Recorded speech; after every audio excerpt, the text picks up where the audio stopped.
Welcome to Emerging Technology Horizons. I'm Mark Lewis, the Executive Director of NDIA's Emerging Technologies Institute. And on today's podcast, I'm joined by two colleagues from NDIA, Wes Hallman and Nick Jones. And our topic of discussion is going to be focusing on a report that NDIA produces called Vital Signs. Most recent version came out, Vital Signs 2021, released a few weeks ago. And it's essentially an assessment of the health and the readiness of our industrial base.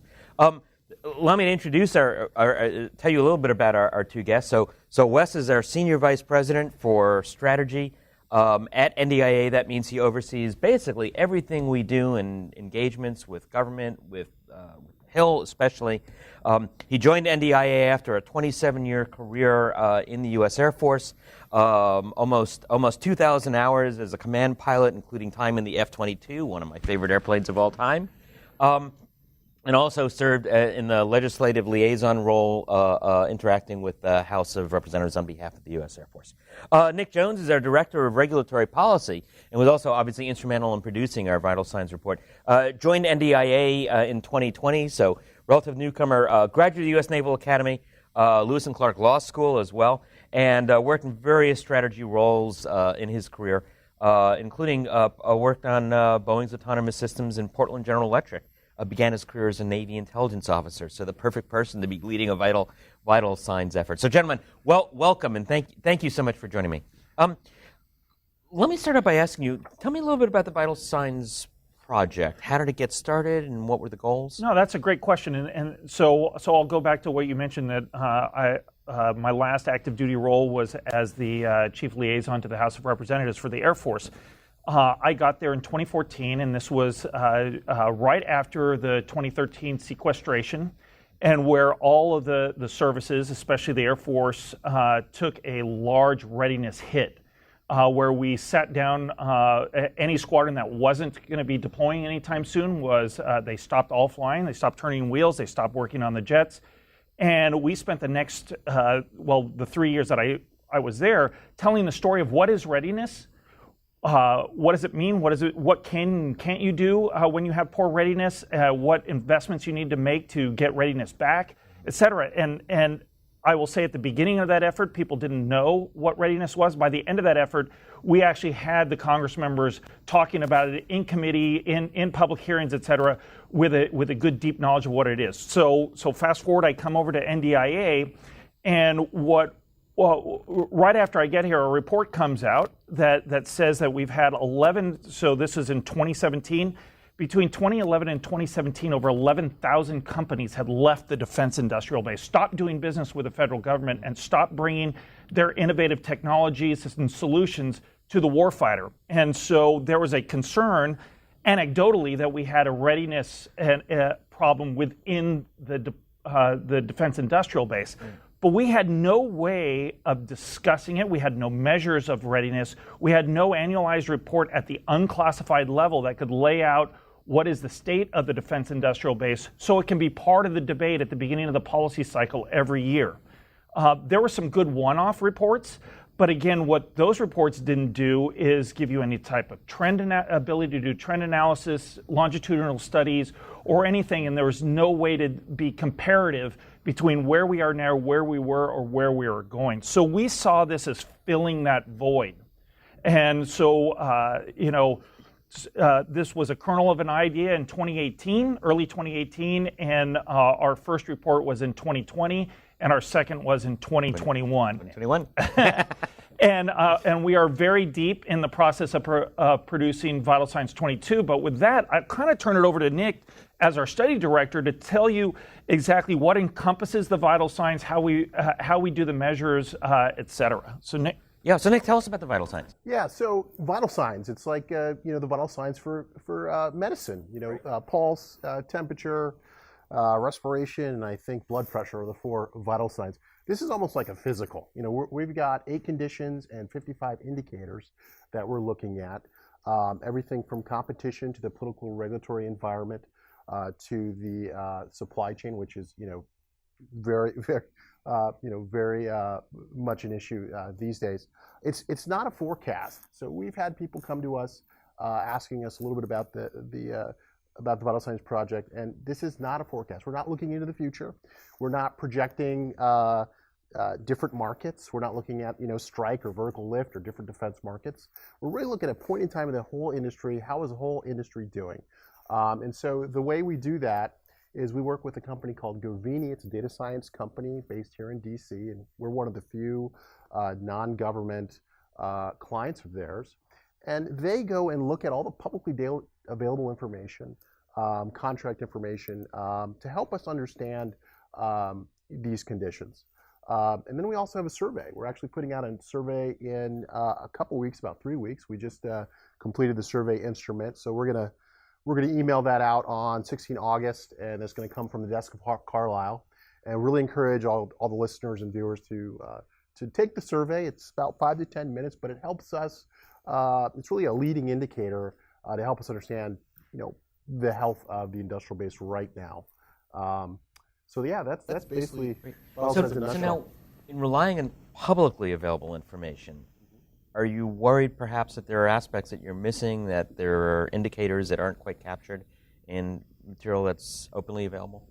Yeah, so things like the black budget, we don't really have a lot of insight into that. We've looked into different ways. We work with our Govini partner to try to brainstorm different things we can look up. Things like, we're trying to brainstorm technology readiness levels, trying to figure out, can we figure out, through this publicly available data, how, different products and platforms, what technology readiness levels are they, and are they actually progressing? We can't really figure that out, but we're using a lot of different sources. We're using SEC data from the 10K public filings, contract data, survey data, a lot of data from DoD that's publicly available. So we've made a lot of assumptions about what we think is important. Some folks have come back to us saying, well, we think these other things are important, and that's okay. And that's very, very important. What he just said is, again, I go back to one of the things that we wanted to do with Vital Signs is that it really be a reference document. So you'll note that there are no recommendations, no policy recommendations within this report, right. And that's on purpose. We want people to pick this up and use it as a basis of a discussion, and we want people to argue with us on our model, because if they have insights and to make it better, great, we'll do that. But once you start doing that, you're having the discussion. You're right. discussing the state of the defense industrial base. And importantly, this is not a grade. So there's a grade that comes out, it's a 1 to 100, and then you put a letter grade on it, and because it gives you a great shorthand to talk about these things, and then you can dive into the data beyond that. Your question about what are you not getting after? Yeah, we're not getting after a lot of the classified stuff, but the department itself does those things. This is a grade of the environment that these companies operate in, not a grade of the companies themselves. We have some world-class companies that are producing amazing things for our warfighter.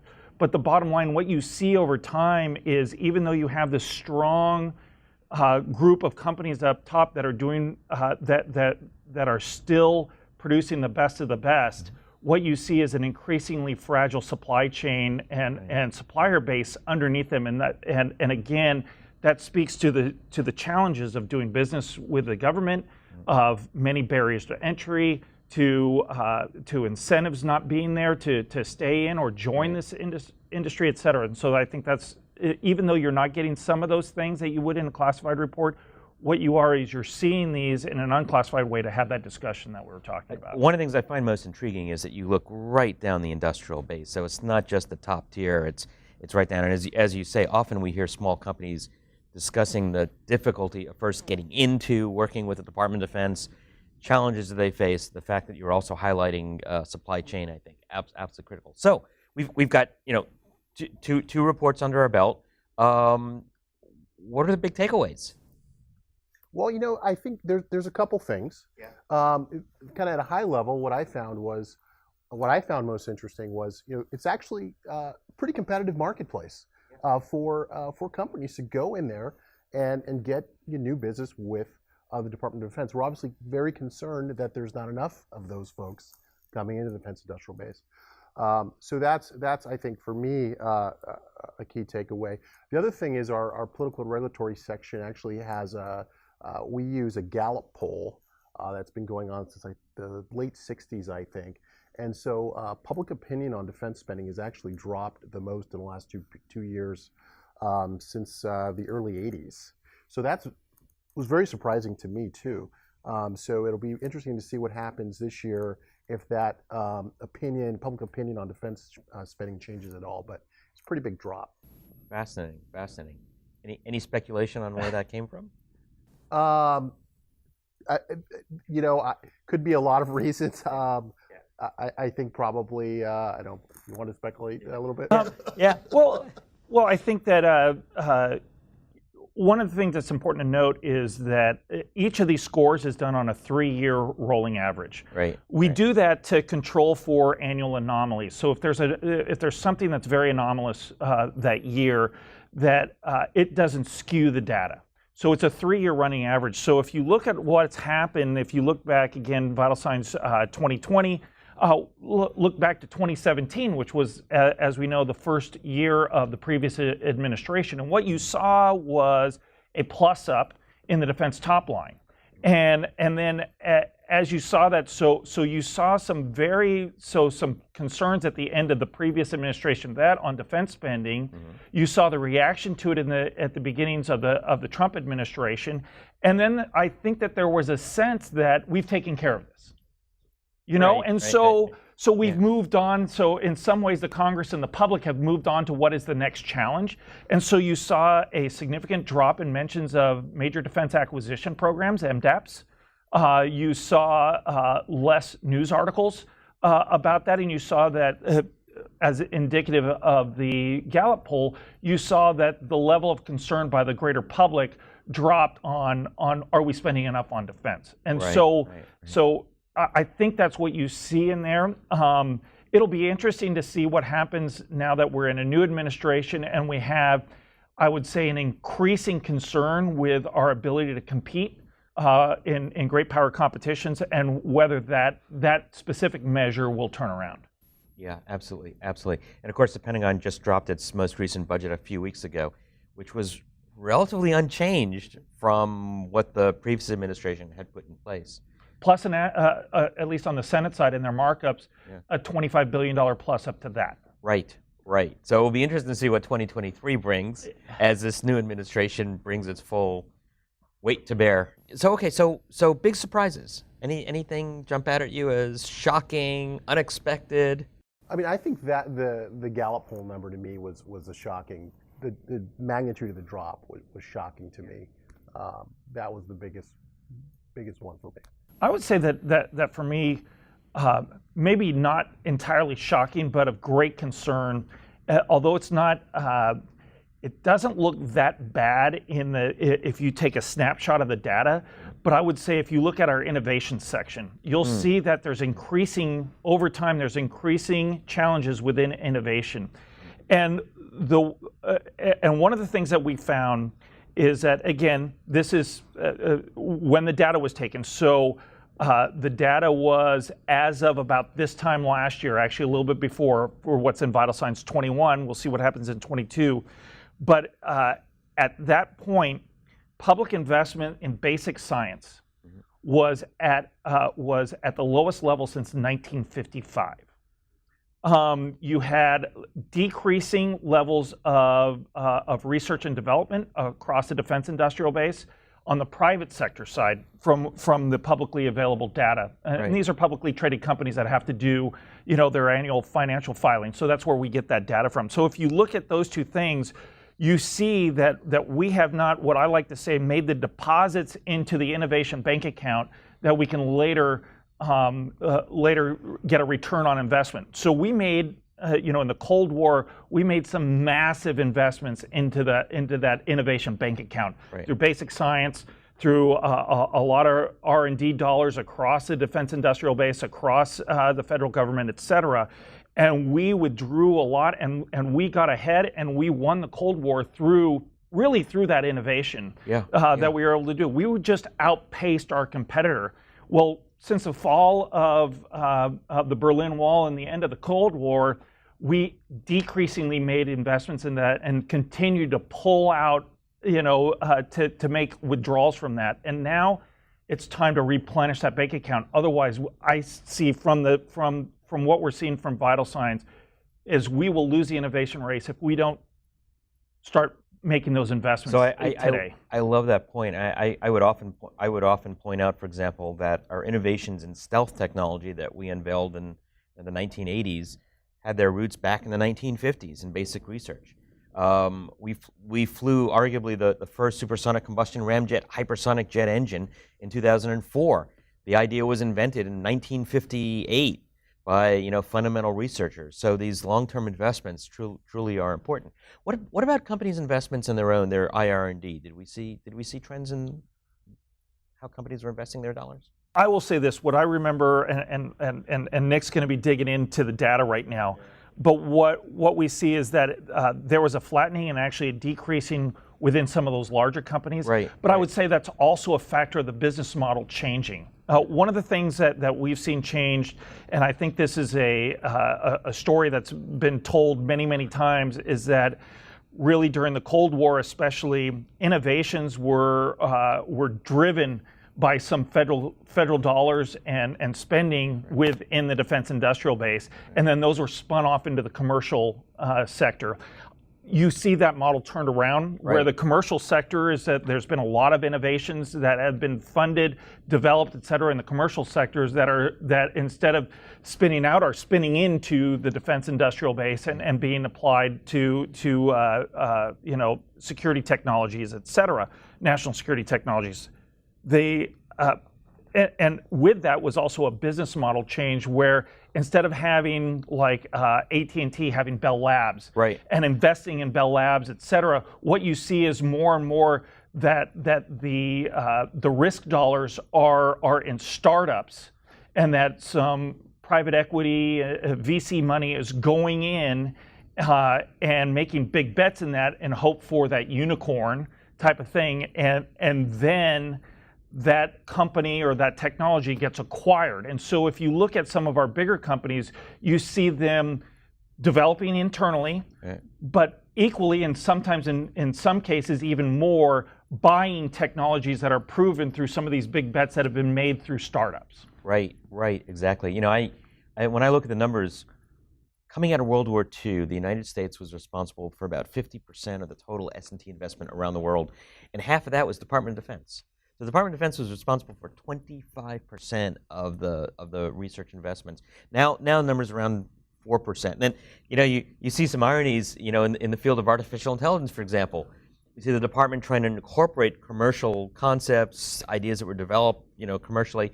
Many of those trace their roots to DoD investments that then went commercial. And now the department is trying to bring them back in, so it's a bit of an irony. Yeah, I think it's interesting that if you talk to some of the younger folks in our innovation hubs across the country, but especially in Silicon Valley, they don't know the history that Silicon Valley was actually started by DoD dollars. Right.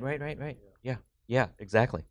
Look, even companies like SpaceX got their initial funding from DARPA, for example. A story that often isn't told. So, how do we measure innovation?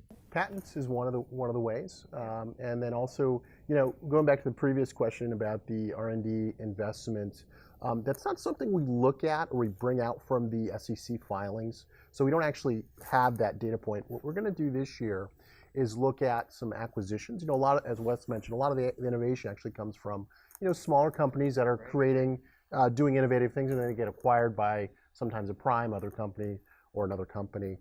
So we're going to try to figure out if we can see in the last couple of years, is there an uptick or downtick in the level of M&A of some of these smaller companies. So you mentioned, I used to work for a Boeing subsidiary.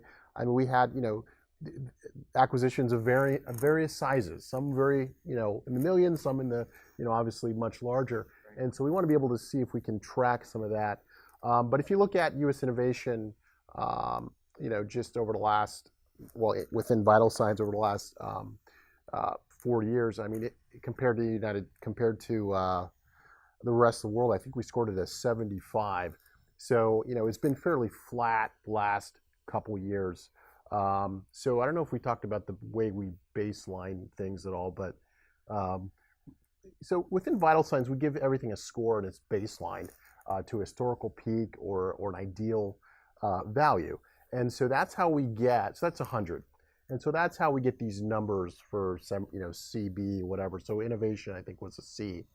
And so that, so that was 75. So that's how we kind of come up with those numbers. But we're hoping this year to get some more granularity on kind of bringing those companies in, like, because I think that's where a lot of the innovation is happening. Yeah, so I guess I would argue that the trend of having small companies being the innovation hubs, if you will, that's really positive because you get many more. You get more attack vectors. You get of course, it also introduces a vulnerability because large U.S. companies can pick up the small companies, but then they're at risk from foreign entities as well. Is that something that we have monitored or observed or? So intellectual property. So we're definitely concerned about intellectual property theft, and that's something we're looking at. The way we score intellectual property theft is, based on the number of intellectual property theft investigations, and so actually it's been pretty stable and trending upward. So it's a positive trend. Well, negative, going up.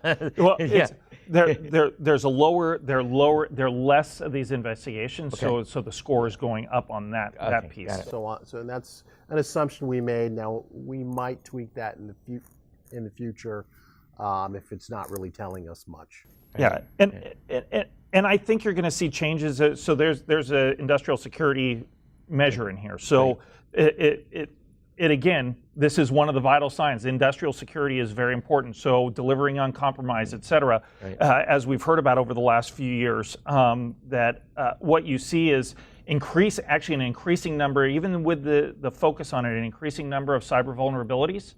So you see that, and the bottom line is most of our measures have to be proxies, and I will say that they'll probably change over time as we mature in how we assess the threat and like reporting requirements. You've seen a lot of stuff on ransomware. Right now there's no requirement that a company that gets by a ransomware attack actually has to report it up to state, local, or federal officials. Right. And the fact is that, so we don't know what we don't know. Right. Our measures in many cases are proxies to tell us something else to be indicative of. But again, and some of it's at the classified level. So we do use those proxies. We have some good measures of security. There are vulnerabilities, and this is an area of real concern. And to add on to what Wes said, a lot of the data in here is a lagging indicator. I mean, it's by the time it comes out. So this report will come out in February of 2022. We'll have a preview event in November for our members at the end of November. But these are really lagging indicators. So some of these things are going to be over a year old, when we report them. But we're hoping that this is a great data set for us over the next 10 years to start measuring, measuring the health of the DIB. And so, our survey, which is coming out on the 16th of August, is really going to help us get the kind of the leading indicator of how some of these things. But we don't actually ask about cybersecurity in our survey. So maybe that's something we can think a little more about. Because even the ransomware, I know people and family members of mine who own companies or part of smaller companies, they've actually been hit with ransomware attacks. It's And surprising arguably, there are actually incentives not to report in some instances, right?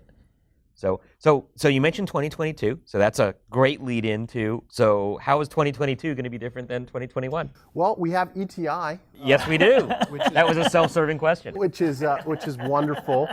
So we're very grateful for you being here and for ETI being here, Emerging Technology Institute. So we're going to have an ETI section. It's going to be part of vital signs, and so we're going to use some of the methodologies that we used in Vital Signs 21 to help us look at some emerging technologies. So one way we're going to do that is we're going to take the 11 modernization priorities and use our congressional hearings mention, our congressional transcript tracker, basically, and see how many times those modernization priorities were actually mentioned in hearings over the last 3 years, so we can actually measure and see, how is hypersonics being mentioned more or less.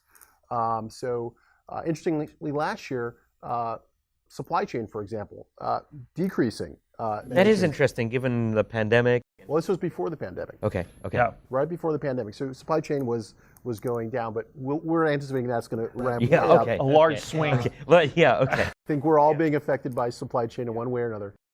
So that will be one of the major differences. The other one I mentioned, the M&A, looking at M&A activity from smaller companies, trying to figure that out. We're also trying to understand our workforce a little bit better, our STEM workforce, and the number of. We're trying to figure out the correct way to do it, but basically clearance eligible folks who can come in and work on a classified program. With a STEM degree. So we're trying to understand that a little bit better too. That's a fascinating question. I mean, there's this ongoing debate. Are we facing a STEM shortage or are we not? There are folks who think we are. I would argue there's data that makes it questionable that we are, but focusing on DoD clearable individuals, absolutely that's incredibly important topic in my view. I've always, I struggle with how do we make sure that the best and the brightest are working on problems that are relevant to national defense. Right. And I think it's important to have those, to have those discussions earlier in someone's career. And also, I think it's incumbent on us that are in this space to include the companies that participate in there to really show that we're working on some of the hardest problems that there are. Right. And I think that there's two things that make working in the defense industrial base really interesting. One is just the mission set. I think the mission set, the mission set kept me active duty for 27 plus years and brought me over here because I get to still care about these issues. So I think the mission set is very fulfilling.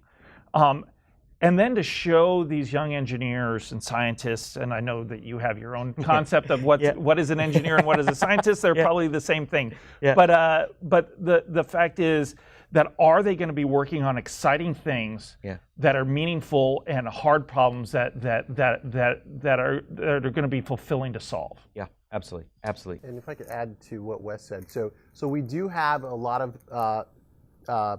graduate students actually that help us with vital signs. We have 6 this year. We've actually it's actually a paid opportunity for graduate students in public policy, international relations. We've been very fortunate. They help us. They're all in the front of the document with their name and school listed. So we've been very fortunate to get a variety of universities represented. We have a Harvard Kennedy School student this year, a couple Johns Hopkins students. Couple in California now out of UC San Diego. So we're trying to broaden our base of folks, our applicant pool. So anybody listening to this, please, check us out as a potential opportunity to be a fellow. And it says regulatory at NDIA.org. Okay. And you can just send your resume and a writing sample. And that's kind of an ongoing thing. We have a summer cohort and an academic year cohort. And of course, NDIA we've got a major push to bring more universities into NDIA. Exactly. We're at more than 40 plus, I think, almost 50 universities and growing. It's one of the fastest growing segments of NDIA. So last question, how does someone get a copy of Vital Signs if they would like to receive one? Go ahead. You just go to our website, go to ndia.org, and I think it's NDIA/policy/vital signs is actually what it is, but we'll have this prominently on our homepage. You can always email regulatory@ndia.org to reach me to ask questions, and I can obviously send you a link. Or if you have a question about what we're studying, happy to entertain those and have a discussion. Great, gentlemen. Thank you so much for joining today. Fascinating discussion, fascinating report. Get as many copies as you can. give them as gifts to your friends and family. No, thank you. Truly outstanding effort and extremely valuable. I'm looking forward to the next year's as well as we bring the ETI component to bear. As are we. So, yeah. Thanks. Thanks a lot.